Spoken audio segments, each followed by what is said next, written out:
1 bulan setelahnya Ziko pun memutuskan untuk kembali ke Indonesia karena sang mama yang terus saja memborbardirnya untuk segera kembali dan menangani kantor pusat di Jakarta. Sang papa ingin fokus di masa tuanya padanya. Ziko tahu kalau papanya hanya mengeles untuk membuat Ziko agar pindah ke Jakarta dan menyuruh Ziko untuk menikah. Ziko menggantikan sang papa yang memilih untuk pensiun dari dunia bisnis karena menurutnya sekarang sudah waktunya untuk Brian menjalankan bisnis keluarganya. Bagaimanapun Ziko sudah mapan dan juga sudah menjalankan bisnis lama dengan perusahaannya sendiri sehingga sudah waktunya Ziko untuk mengelola perusahaan keluarganya. Keesokan harinya Ziko berangkat ke kantor Adiguna Company di mana disitulah kantor pusat perusahaan Adiguna. Ziko siap dengan setelah jas mahalnya karena dia baru pertama kali ke sana. Dia pun ditemani oleh asisten pribadinya yang baru atau lebih tepatnya wakil sekretaris papanya yang dulu namanya Adi Nugroho atau biasa dipanggil Adi.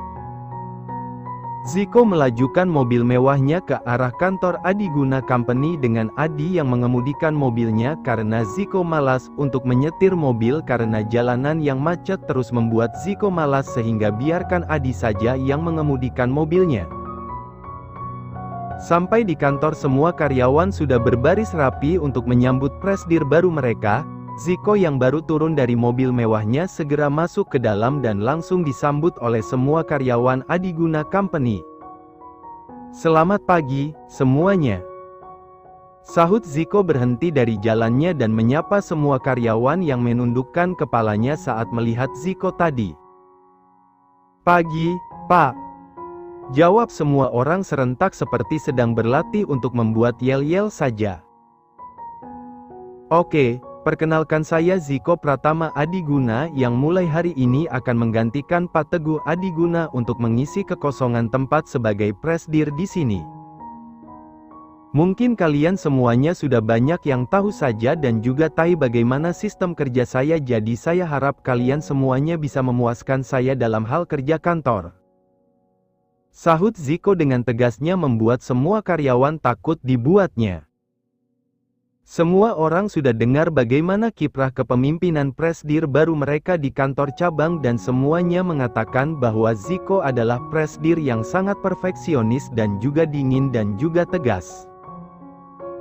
Namun semua proyek yang ia ambil selalu saja mendapatkan keuntungan dan memuaskan semua orang sehingga banyak yang ingin bekerja sama dengannya. Adiguna Company salah satu perusahaan yang sangat disegani dan berpengaruh besar di Indonesia dan juga mancanegara pun menjadi rebutan para investor yang ingin menanamkan modal di sana dan juga para pebisnis yang ingin bekerja sama dengan Adiguna Company. Kalau begitu sekarang semuanya kembali ke ruangan masing-masing dan segera mengerjakan tugasnya, karena sekarang ini bukan waktunya untuk malas-malasan dalam bekerja, titah Ziko tegas. Setelah mengucapkan hal tersebut Ziko pun berjalan menuju ke lift khusus presidir dan tidak sembarangan orang bisa menggunakannya. Adi juga ikut berjalan di belakang Ziko. Sedangkan semua karyawan setelah melihat bos barunya pergi segera membisik-bisikan banyak hal mulai dari ketampanan bosnya, kekayaan dan juga cara kerja yang sangat berkarisma menurut mereka. Felicia hanya bisa menggelengkan kepalanya melihat karyawan wanita terus aja memuja bos mereka dengan bangganya dan juga rekan-rekan sesama office girl yang juga seperti terhipnotis oleh ketampanan bos baru mereka.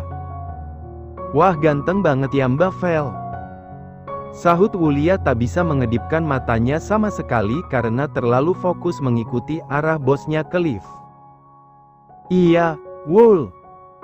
Mbak aja sampai kesemsem ngelihatnya," sahut MBK Suci menjawab ucap Wulia sedangkan Felicia malah tak habis pikir dengan teman kerjanya itu. "Udah yuk buruan kita kembali kerja," sahut Felicia menghilangkan konsentrasi Wulia dan juga Mbak Suci. "Ih, kamu itu ya Vel.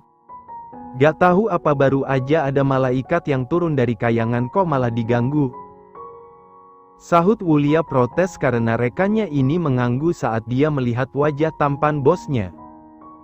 "Udah yuk kerja lagi, mau apa dipecat Sahut Felicia menakut-nakuti dengan alasan dipecat. Mau tidak mau Mbak Suci dan juga Wulia pun menyerah dan mengikuti Felicia menuju ke ruangan pembersih untuk mengambil peralatan mereka, dan segera menyusuri seluruh ruangan siapa tahu ada yang perlu mereka bantu. Karena biasanya jam segini banyak karyawan yang minta untuk dibikinkan kopi atau teh dan juga biasanya karyawan juga menyuruh para OB atau OG untuk membelikan mereka makanan cepat saja karena mereka tidak ada waktu. Bagi Felicia hal tersebut sangat menguntungkan baginya karena saat membelikan makanan selalu saja ada kembaliannya dan para karyawan selalu menyuruh untuk mengambilnya saja sebagai ongkos jalan.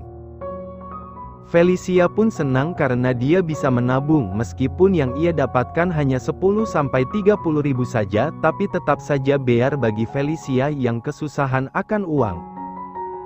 Sedangkan Zico setelah sampai di ruangannya yang berada di lantai 30 dengan menawannya. Di lantai tersebut hanya dihuni oleh ruangan presdir dan juga ruangan sekretaris yaitu Adi dan juga wakil sekretaris yaitu Mbak Nina yang usianya sekarang sekitar 35 tahun dan juga sudah menikah. "Tuan," sapa Mbak Nina saat bos barunya itu berjalan melewatinya. Namun Zico segera berhenti dan berjalan mendekat ke arah Mbak Nina dan berdiri di depannya. "Mbak Nina," sapa Zico membuat Mbak Nina melihat ke arah Zico. "Mbak kira lupa," sahut Mbak Nina. Zico memang mengenal Mbak Nina dari dulu karena dulu Zico sangat sering ke kantor dan selalu berbincang-bincang dengan Mbak Nina dan juga Mbak Nina ini salah satu orang kepercayaan sang papa dari dulu selain Adi juga. "Ya enggak mungkinkah aku ngelupain mbakku yang cantik ini," sahut Zico yang sudah menganggap Mbak Nina adalah kakaknya karena Zico yang tidak memiliki kakak membuat Zico menjadikan Mbak Nina sebagai kakak angkatnya. "Kalau begitu aku butuh kerja sama dari Mbak Nina buat ngemajuin perusahaan ini jadi terus bekerja keras ya Mbak," sahut Zico dan diangguki oleh Mbak Nina. "Pasti Zik. Tapi jangan lupa kamu sama keinginan dari Nyonya Besar dan juga Pak Teguh," sahut Mbak Nina mengingatkan tentang keinginan sang mama untuk Zico segera menikah. "Ya sudah kalau begitu aku ke dalam dulu Mbak ya, pamit." Zico malas kalau harus berlama-lama untuk membahas soal pernikahan. Sekarang ini Zico sama sekali belum mau untuk menikah apalagi punya anak.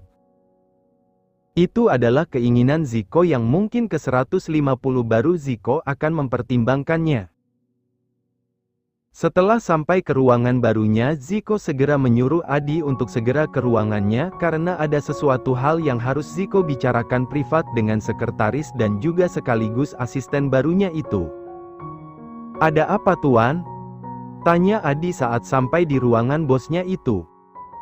"Adi, saya ingin meminta semua rincian keuangan dan juga semua data-data karyawan di sini," sahut Zico. "Baik, Tuan. Akan saya siapkan," sahut Adi kemudian keluar dari ruangan Zico.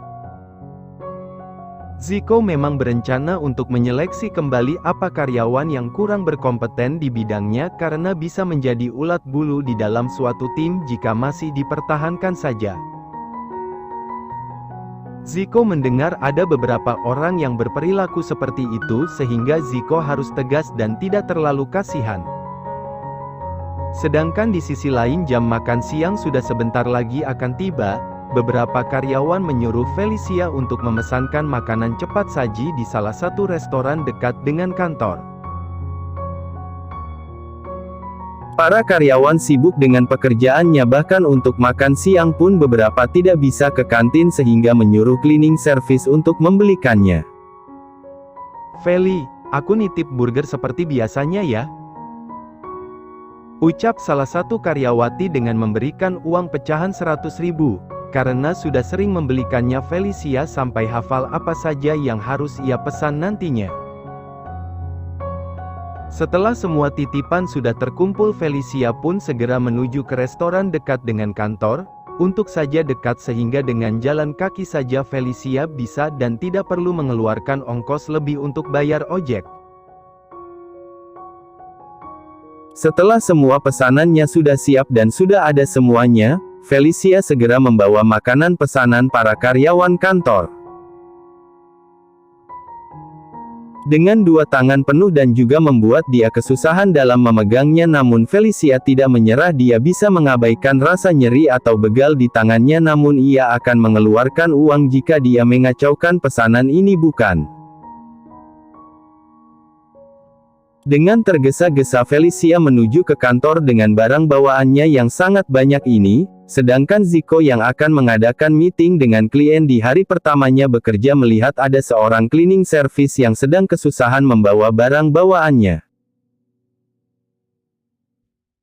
Zico tak melihat jelas wajah cleaning service tersebut.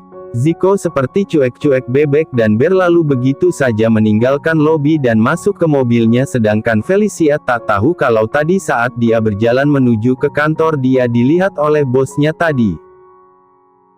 Di mobil Zico diam saja dengan Adi yang mengemudikan mobilnya. Zico sedikit kesal jika melihat pemandangan di sana tadi seorang cleaning service yang membawakan banyak makanan untuk karyawannya. Bagaimanapun tidak pantas kalau sesama karyawan diperlakukan seperti itu, meskipun jabatan cleaning service lebih rendah daripada pegawai kantoran lainnya di kantor. Adi, panggil Zico. Membaut Adi yang dari tadi fokus menyetir pun melihat ke bosnya dari kaca depan. "Iya, Tuan," sahut Adi. "Saya sangat terganggu dengan sesuatu," sahut Zico, yang dapat Adi simpulkan bahwa bosnya ini terganggu dengan cleaning service yang membawa banyak makanan restoran di dekat kantornya. "Akan hal apa, Tuan?" tanya Adi yang sok-sokan tidak tahu. "Sama cleaning service perempuan tadi, saya harap saya tidak melihat lagi kejadian seperti tadi," tegas Zico. "Baik, Tuan," jawab Adi yang mengerti sifat sang bos yang tidak suka dengan hal-hal seperti itu. Sedangkan di sisi lain Felicia masuk ke ruangan karyawan dan membagikan pesanan para karyawan. Setelah selesai Felicia pun kembali ke ruangan cleaning service, di mana di sana sudah ada Mbak Suci dan juga Wulia yang sedang asyik menyantap makan siangnya. "Feli, kamu dari mana aja sih, kok lama banget?" tanya Mbak Suci. "Kayak gak tahu Felicia aja, Mbak. Kalau kantor sedang sibuk kayak gini ya dia cari sampingan lah," sahut Wulia yang tahu sifat rekan kerjanya ini.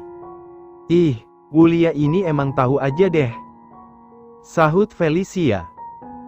"Ya udah mending buruan makan siang deh sebelum habis jam makan siangnya," sahut Mbak Suci menyodorkan bekal yang kebetulan ia siapkan untuk Felicia. Memang beberapa kali Mbak Suci ataupun Wulia pasti akan membungkuskan bekal makan siang untuk Felicia karena mereka tahu kalau Felicia itu kekurangan.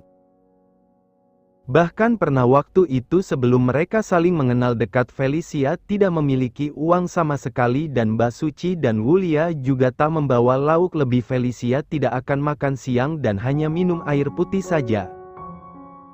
Mengingat hal itu, maka dari itu Mbak Suci dan Wulia kadang membawakan bekal meskipun kadang Felicia juga membawa bekalnya sendiri. Felicia pun makan siang dengan para rekan kerjanya yang lain. Rasanya meskipun pekerjaan ini berat, namun Felicia harus tetap menjalaninya karena hutang yang ditinggalkan ayahnya belum sepenuhnya lunas. Butuh beberapa tahun lagi agar dia bisa membayar hutang tersebut. Capek memang, tapi Felicia tidak ada pilihan lainnya. Sore harinya semua karyawan sudah kembali ke rumah mereka masing-masing dan hanya tersisa para cleaning service yang harus membereskan barang-barang yang berantakan di ruangan para karyawan dan juga sampah yang menumpuk di sana. Setelah itu mereka berganti pakaian dan bersiap untuk pulang karena sekarang sudah menunjukkan pukul 6 sore di mana kantor mulai sepi. "Feli, panggil Bu Asri," salah satu cleaning service senior di sini. Beliau mengambil tugas untuk membersihkan lantai presdir, yaitu lantai yang paling banyak orang yang ingin ke sana, namun juga lantai yang paling menakutkan juga di sana. Bu Asri memang bertugas untuk membersihkan kantor presdir sekitar jam 6-an ke atas karena biasanya presdir akan pulang terlambat sehingga harus lebih menunggu jam pulang kerjanya. "Iya, Bu. Ada apa?" Tanya Felicia karena seharusnya sekarang Bu Asri harusnya berada di lantai 30 di mana ruangan presdir harus dibersihkan bukan? Fel, tolongin ibu ya nak. Anak ibu baru saja kecelakaan, ibu harus segera ke rumah sakit, kamu bisa gantiin ibu kan buat ngebersihin ruangan presdir. Sahut Bu Asri. Awalnya Felicia ingin menolak karena sangat beresiko untuk membersihkan ruangan paling berharga di Adiguna Company, namun Felicia juga tak tega untuk menolaknya karena sekarang Bu Asri sedang dilanda musibah dengan sang anak yang sedang mengalami kecelakaan. Felicia melihat ke arah Mbak Suci dan juga Wulia yang juga berada di sana. Dia tak menjawab, namun tiba-tiba Mbak Suci dan Wulia menganggukkan kepalanya dan menyuruh untuk Felicia mengiyakannya karena bagaimanapun musibah siapa yang tahu. Ya sudah Bu, kalau begitu lebih baik Bu Asri ke rumah sakit saja biar Feli aja yang gantiin kerjanya ibu. Sahut Felicia. Makasih nak, kalau begitu ibu pergi dulu. Sahut Bu Asri kemudian pergi meninggalkan Felicia dan yang lainnya menuju ke ruang sakit.